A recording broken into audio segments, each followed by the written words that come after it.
BJP মানেই হচ্ছে চমক দেওয়া, সস্তার রাজনীতি করা, ফ্লেক্সের রাজনীতি করা, ওই প্রচারের রাজনীতি করা। ঠিক তেমনি এই বাজেট নিয়ে তারা গোটা দেশে প্রচারের রাজনীতি আমদানি করা শুরু করেছে।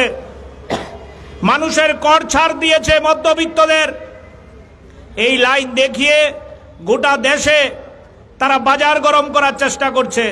আমি লম্বা কথা বলবো না, এখানে জিতেন্দা আছেন, এ সম্পর্কে ওনার প্রতিক্রিয়া দেবেন।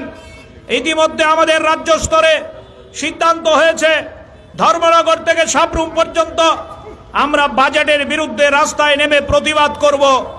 অনেকে হয়তো ভাবতে পারেন আমরা এই লাল ঝান্ডা কেন রাস্তায় প্রতিবাদের জন্য প্রথম নামলাম।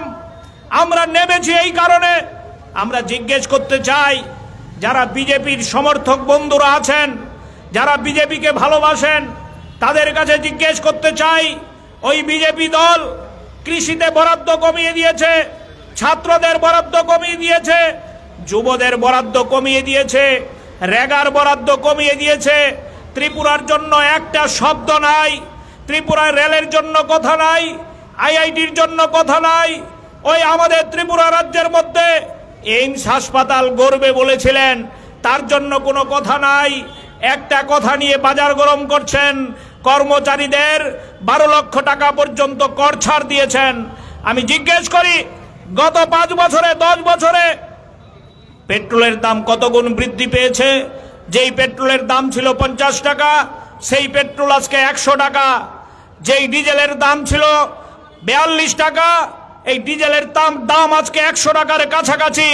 শুধু পেট্রোল ডিজেল না, রেশন শপে কেরোসিন থেকে শুরু করে আটার দাম থেকে শুরু করে চালের দাম আজকে জিএসটি বসিয়ে মানুষের ক্রয় ক্ষমতার বাইরে নিয়ে গেছে।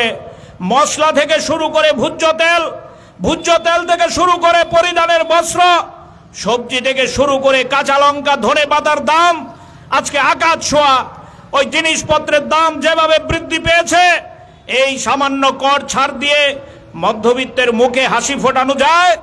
ভারতবর্ষে অর্থনীতিবিদরা বলছেন এই নিয়মে দেশে আরো জিনিসপত্রের দাম বাড়বে, গরিব আরো গরিব হবে, বেকাররা আরো কাজ হারাবে, ছাত্রদের লেখার ব্যবস্থা থাকবে না, স্বাস্থ্যের কোনো গ্যারান্টি হবে না।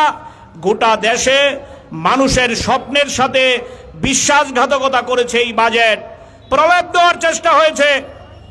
তাই আমরা বামপন্থীরা মানুষকে সজাগ করার জন্য, সতর্ক করার জন্য রাস্তায় নেমেছি।